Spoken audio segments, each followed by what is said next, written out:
Pourquoi cette accélération de visite des plus hauts officiels? Il ne reste plus que le président américain Joe Biden lui-même sur le continent africain. Pourquoi l'Afrique est devenue leur destination favorite? Alors que pour entrer dans le territoire américain, les Africains, ils perdent toute la sueur de leur corps devant une ambassade américaine. Mais les officiels américains, apparemment, l'Afrique, c'est devenu leur destination favorite. Ils ne peuvent pas passer 2 mois sans se précipiter chez nous en Afrique. Alors qu'ils n'ont pas arrêté, que ce soit quand ce sont les républicains qui sont au pouvoir ou quand ce sont les démocrates qui sont au pouvoir, ils n'ont jamais arrêté de sanctionner et de punir les pays africains.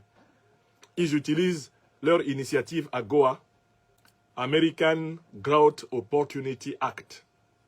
Ils utilisent leur initiative AGOA comme une chicotte. Quand un pays africain ne fait pas la volonté des États-Unis, on le fouette. Les Africains sont habitués aux États-Unis comme un père fouettard. En dernière date même, ils sont allés dans leur parlement pour prendre une loi, voter une résolution qui dit que tout pays africain qui collabore avec la Russie et la Chine, davantage qu'avec les États-Unis, va être sanctionné.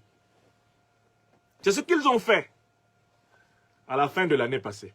Ils ont menacé toute l'Afrique en faisant siéger leur parlement pour annoncer des sanctions. Donc, la politique américaine en Afrique est perçue essentiellement comme une politique répressive, une politique de sanctions, une politique de la carotte et du bâton. Tout récemment, ils ont menacé le président centrafricain, Faustin Archange Touadéra. Ils lui ont dit de chasser les coopérants militaires russes qui sont dans son pays. En échange de quoi il va recevoir beaucoup d'aide financière américaine.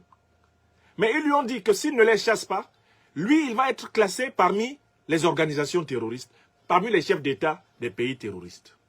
Le Burkina Faso, où il y a eu un changement politique le 30 septembre 2022, il y a eu un changement politique à la tête du Burkina. Parce que Ibrahim Traoré a décidé de changer la stratégie de libération de son pays, le Burkina Faso, de l'emprise des terroristes, les Américains ont sanctionné le Burkina.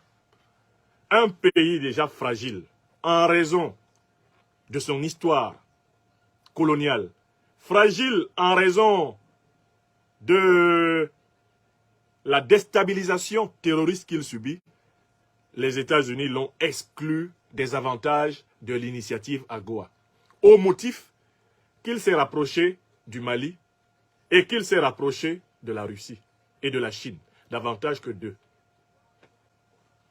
Donc, il y a tellement d'exemples en Afrique de cette politique punitive, de cette politique violente, de cette politique de menace, de cette politique chaotique américaine, que les Africains ont perdu toute confiance envers les États-Unis. Les Africains savent, chaque fois qu'ils sont confrontés aux Américains, qu'ils sont menacés de guerre. Les Africains savent, chaque fois qu'ils sont confrontés aux Américains, qu'ils sont menacés, ils sont confrontés à une puissance qui n'hésite pas à utiliser la force pour obtenir ses profits. Une puissance qui ne négocie pas, qui ne fait pas consensus. Ils se sont même permis d'installer des commandements militaires sur le territoire africain, à travers l'OTAN. Ils ont des bases militaires immenses et ils ont quadrillé l'Afrique. Donc, nous nous posons la question de savoir que vient faire Mme Kamala Harris. C'est constatant que la France, eh bien, fait face à une levée de boucliers des peuples africains qui ne veulent plus des camps militaires français en Afrique, qui ne veulent plus de la monnaie néocoloniale française, de CFA en Afrique, qui ne veulent plus de l'émission, de l'ingérence française dans le choix des dirigeants en Afrique. Les États-Unis ont l'ambition de remplacer globalement les Européens partout où ils ont faibli. Pendant longtemps, l'Afrique était sous-traitée à l'Europe par les États-Unis, qui contrôlaient l'Afrique à travers l'Europe. Maintenant, l'effondrement de l'Europe, et notamment de la France, fait que les Américains sont obligés de monter en première ligne. C'est ce qui explique que Blinken était en Éthiopie, Blinken était au Niger. C'est ce qui explique que la secrétaire d'État au Trésor était en Zambie. C'est ce qui explique que Kamala Harris est accouru. Et c'est ce qui explique que Joe Biden va également venir. Ils veulent prendre la place laissée vacante par l'effondrement des puissances néocoloniales européennes, la France, la Grande-Bretagne, le Portugal, l'Espagne, la Belgique. Ils veulent les remplacer frontalement, c'est-à-dire en fait rentrer en concurrence directe et frontale permanente avec la Russie, avec la Chine, qui ont également avancé leurs pions sur le continent. Est-ce que c'est clair pour tout le monde?